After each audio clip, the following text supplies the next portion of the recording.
I'm going to start cutting up herbs for my finish here, so you guys can kind of watch that a little bit. Now, one thing that I always do before I do my herbs is to steel my knife. I just did it, but I'm going to do it again, okay? So I think I'll steel this baby one more time. There it is. Yoink, yoink, yoink. I'm using the whole blade. I'm using the whole steel. All right. Carino, good to see you. Okay, so I've got some spring onion bottoms here, and I have just steeled my blade. It is razor sharp, if I may say. And I'm just going to go across the front of these. Now, I don't want to do too much at once. I can get a much cleaner slice if I'm just doing about half and half of that thing. So I just busted that up. I'm turning my pot down, and I think I can probably get going with my liquid, my broth for this soup. Yes, we're there. Let me do one thing, and I will start cutting these herbs. People, people, I think I need a little more wine, too. Oh, yes, I do. Yes, I do. But I am going to add my broth right now. So let's go ahead and jump on that. And right now, this is where those flavors are all going to start blending. I have other things going in the pot. I have beans, I have chicken, I have a little bit of corn, and I have my fresh herbs, and that's what I'm working on right now, my fresh herbs. My fire is cranked, and I'm waiting to get this thing up to a boil, okay? I'm going across the face of these herbs. I'm going to move a few things. Things get a little crowded, and I get a little, yeah, you know, I got this OCD thing, and I start freaking, okay? So I got to clean up once in a while. Can't work like that. Don't need this. Get rid of that. Chip can this. Don't need that. Get rid of that. That's better. Okay, I can work now, okay? Let's cut up these spring onion tops. I'm just gonna go super, super thin, straight across. La la la la, da da da da da, na na na na. Well, na na na na. Na, na, na, na, na, na, na, na, na. Don't have the real spring onions, or I'm sorry, green onions. That'd be a little more of that, you know, Mexican-y kind of flavor profile. But hey, we're in the quarantine. I'm using what I got. And I think I mentioned I got these at, maybe I didn't. I got these spring onions at Route 64. Those little end pieces, I'm just throwing them in my stock pot for flavor. Get a little flavor. And I'm doing that again, making a big old pot of soup. I want some green in there. Yeah, I throw greens in my soup. I don't know about you. It's going to have these. It's going to have a bunch of cilantro in there. It's going to be green. La la la la la la la la la. Come on, faster. Come on, chef. Let's go. Come on. Come on. Almost time. Let's go. Those end pieces going in the stock pot. And that's going later, okay? So I'm going to throw that in a little dish. Little dish you do. My pot's almost to the boil. All is right with the world. It's all coming together. This is awesome. Mr. John, good to see you, sir. John's out there. Still not quite at the boil yet. We're hanging back. I'm going to use my tongs to stir it because there's still a little bit of good, tasty stuff on my tongs here. Tongs I was using, and also the spoon that I've been using. Now that I got broth in there, I want to get all that flavor off of there. And I think I'll be done with that spoon. I'm using the wooden spoon now. This, done with that, done with that. Yes, excellent, excellent.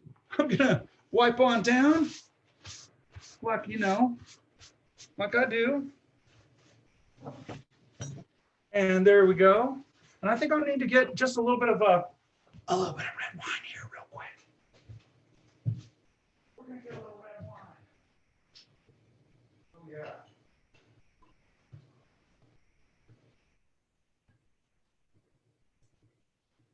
Oh, ooh, hey.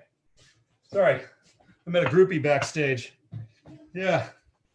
Okay, I'm just now hitting the boil. I am looking for my spoon, my big old wooden spoon, my little guy. He's a little guy. And Once I get to that boil, I'm going to ease back. I'm going to turn it down to a simmer, and we're going to cook it out, kind of like we're making a cup of tea, okay? It's just going to steep a little bit. I want to run my blade through this cilantro real quick while we're waiting. This is a big old bunch of cilantro, and these are whole leaves. I've gone through and I pulled out these stems. I wasn't too worried about a little bit of stem here and there, though, because cilantro stems are kind of like salad to me. There's very little stem in there, though. Oh, I'm up to a boil. I got to turn this guy down, okay? Let me show you this. Okay, you do not want your pot going and going like that, okay? You're just gonna knock everything to pieces. Your stock's gonna get cloudy. And after a while, the oil starts emulsifying almost into the broth, and you get this funky fat flavor running through. So I'm turning this way down to a simmer. I just want bloop, bloop, bloop, bloop, bloop, bloop. That's all I want here, okay? So I'm still not there. I'm still boiling like crazy, okay? I'm going to get it down to that simmer, and I have some chicken that I'm going to add to this. That's going to add a big old bunch of flavor. And this is just at a simmer. That chicken's just going to be chilling. These are chicken thighs. If it was chicken breast, I'd probably throw it in the last second of this thing, right? Just get it hot and serve it, because chicken breast dries out like crazy. But this is thigh, and it'll probably do okay, just kind of simmering in there a little bit and breaking down connective tissue. So I've got a bunch of diced chicken. I'm going to add that in, and that is going to blend flavors as well with everything else. Let's just do that. Throw that on in, and this guy's at a simmer. He's just like bloop, bloop, bloop. I'll show you in 1 second. That chicken just kind of slowed things down. Bloop, bloop. Let me go through this cilantro, and then I'll show you. So all of the cilantro, whole leaves, like I said, I'm just going to very gently kind of bunch them up. This knife is razor sharp right now, and I'm just going to go through in a very loose chiffonade. I don't need razor thin here. This is kind of rustic. I'm looking for like a rough chop, but I don't want a rough chop. I want it all kind of cut down a little bit, you know. I don't want any big pieces in there. So just this kind of loose chiffonade works really well. You can see that someone took care cutting that herb, even though it's rough. And I like that. It's a thing. It's a Nelson thing. Okay, Mr. Bryan's tuning in. Thank you, sir, for joining. Okay. And again, these guys are not going in the soup yet. This is for later. That's going to be the last thing, second to last thing I throw in now. All right, so I've got 2 herbs. I've got spring onion tops, and I've got some cilantro that's ready to go. Let me wipe down a little bit. I'm freaking out again. I'm all dirty again. Yeah. I'm freaking out. I don't think I need this anymore. I'm going to wipe down. Oh, so much better. Oh, I feel so much better. We're all cleaned up. Oh, I'm starting to freak. Okay. So let me get this back up to a simmer and show you what that looks like. There she is. Almost. We're going to take one of these, a quick little sip of very, very delicious red wine today. It's so refreshing. So refreshing. Ah, just love it. Okay, so I want to show you how low this is boiling. It's literally bloop, bloop, bloop. You see right there? Right there. That's what I'm talking about. I really don't need to rock and roll this thing. Those veggies are just going to get knocked to pieces if I do, right? And so right now that it's all together, I'm going to start looking at salt at this point. So let me get a bunch of little spoons here. We'll get into tasting.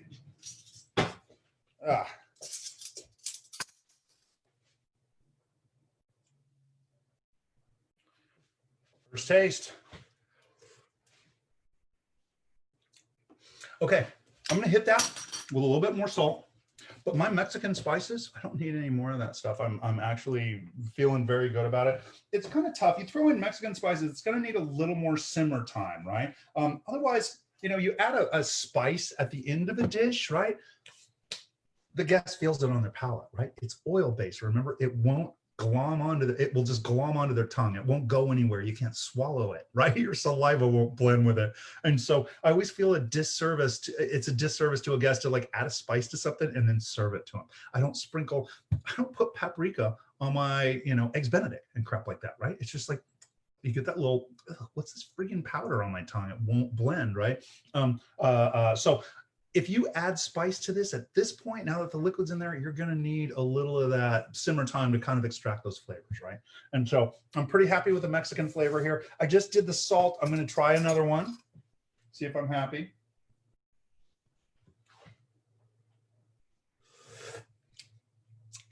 Well, that helped. Delicious. I love it. Okay. Another thing I'm going to add is I have some beans here. Now, if I'm doing a soup and I want in a restaurant, I want the broth to be clear. So I would not incorporate the bean juice. In fact, I might even rinse off the beans. And it seems a sin. You're getting rid of those nutrients and everything. But in this case, I'm throwing my bean juice in there. Okay. I got some juicy beans here. They are, you know, just neutral beans, and it's all going to add some flavor and nutrients in there. There's no way I'm going to throw away that nutritious bean broth there. Okay. So that's going on in there. Boom. That's beautiful. Let's see. And the last thing is my little corny bits, okay? They're all going in.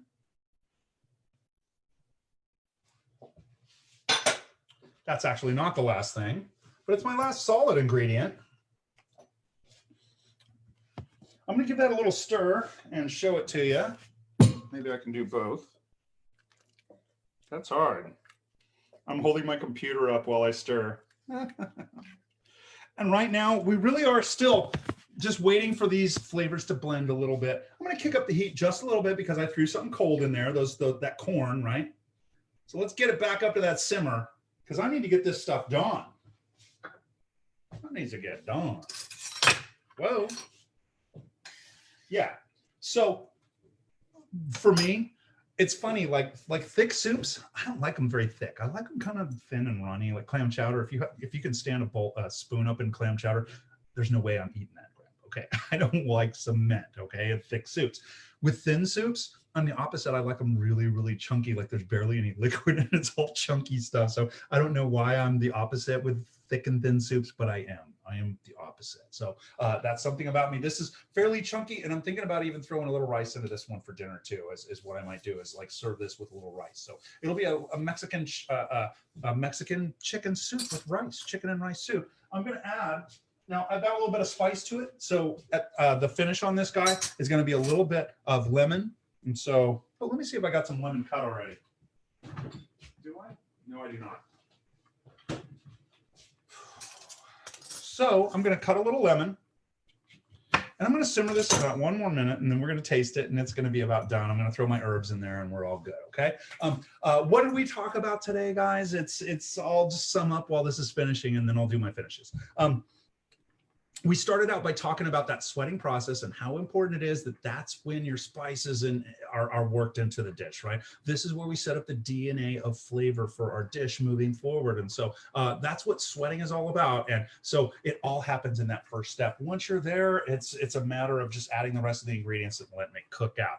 Everything works like this. All your one pot dishes, your soups do, and not to mention just this clear soup, but your cream soups do, your puree soups do, your gumbos and rice dishes and pilafs and paellas and all of that stuff. It starts with a sweating process. Paella is another one where I might cook off like, sausage and rabbit and fish and all kinds of stuff to get those flavors in the pan.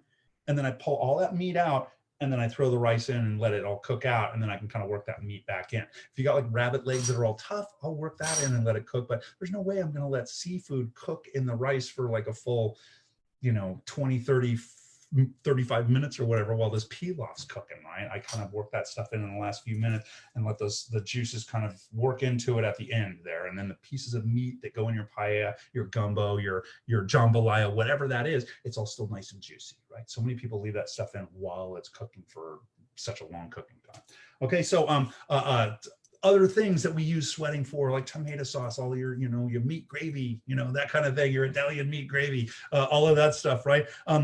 It's just any stew you've ever made, right? It just goes on and on. Adobo starts with some sweating, any country, any culture, pots of beans start with sweating. It just never stops. It's such a simple thing. And it's something that so many people don't realize, right? When I was a kid, I wish I knew this stuff, right? I had suffered a little food insecurity security as a kid. We had things in the cupboard, but I didn't know how to cook that stuff. I wish I knew how to say, oh, I got some potatoes here. I could, you know, and some tortillas. I could just throw a little spice on these guys and make some potato tortilla tacos or something, you know, something to eat, right? Instead of what we figured out back then, you know. So anyway, these are life skills. We talked about, you know, different flavor profiles around the world too, right? We talked about French cuisine, we talked about Italian cuisine, we talked about a little Chinese, a little Thai, a little Mexican, a little this, a little that, a little Cajun Creole, right? And there, it just goes on and on. We talked about that book, the Flavor Bible, right? This is where it's an encyclopedia of flavors. What flavors work together? You pick any ingredient, look it up. It's like an encyclopedia. Go right to it, and it'll tell you what to serve along with it. There's not a chef out there that you know, that's worth his beans that isn't busting this thing out when they find something in a farmer's market, and it's just like, oh, I got rhubarb. What goes with rhubarb? You know, or oh, I found a dock. What goes with that? Or whatever it is, right? So Flavor Bible, you got to check it out. And then finally, the last thing we did was the just the straight clear soup technique, right? You know, it's used for minestrone, it's used for chicken noodle, it's used for beef barley, and on and on and on and on and on. Basically cut all your vegetables to uniform sizes so we get uniform cooking. Sweat vegetables with herbs, spices, everything. Add your broth, simmer to blend flavors, season, enjoy. That's it. I'm going to add my my final flavors in here. I'm going to add my greens in and my cilantro. Usually green things don't like acid, but I'm going to do it anyway. I'm going to work a little acid in the form of lemon juice. And by the way, lemon, when we're talking about seasoning, you know, we're salting and things like that. Acid is another seasoning that people forget to try, right? If you are tasting a dish and it's just like, man, this needs to open up a little bit, right? Try a little acid in that thing and see what you think, right? Try acid in everything you do. I was talking about playing with your flavor profiles, playing with the classic dishes. Hey, adjust with a little acid from time to time, especially if you've got something that's like really heavy and fatty, right? Really rich and fatty. Acid. Hollandaise is butter and lemon juice. It needs to be lemony, acidic to break up the butter, right? And so acid is working into this thing. This is a little bit spicy, and that acidity helps cut that spice on our tongue, right? And the spicy soup is going to help cool us off in the hot summer days. I'm going to get rid of a few little seeds right here. Holly, thanks for coming by. Steve's out there. Ms. Roberto's out there. And Mr. Brian. All right, let me show you how I do this, by the way. I've done this before. I just use a fork for this. I stick it in a lemon or a lime or whatever it is, and I move the fork back and forth while I squeeze. And that's how I get lemon juice out of a lemon. And I do it upside down. I hold it upside down just in case I see any seeds coming out. I can catch them. And so I just worked in a bunch of lemon juice at the end. That's kind of traditional for these little kind of a caldo kind of a soup. I won't say this is anything like traditional. This is Gavacho version. I'm going to go ahead and stir it in. And I will try this one more time for seasoning, and we'll be done with our soup. I told you I like a thick, clear soup. It's pretty thick. I got a lot of stuff in there.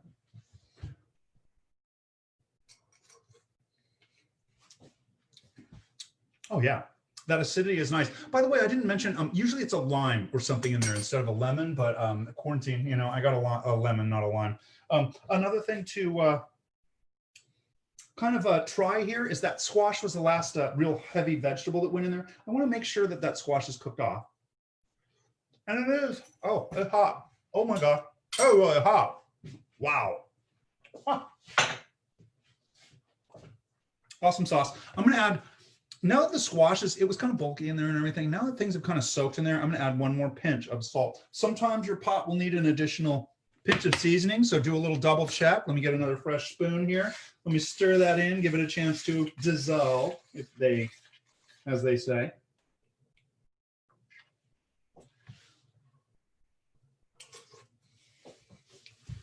Oh yeah, that's good stuff. Ladies and gentlemen, let me show it to you. I'm not going to bowl it up. It's just a pot of soup there. It looks beautiful. I think we covered just some basic cooking technique. Oh no.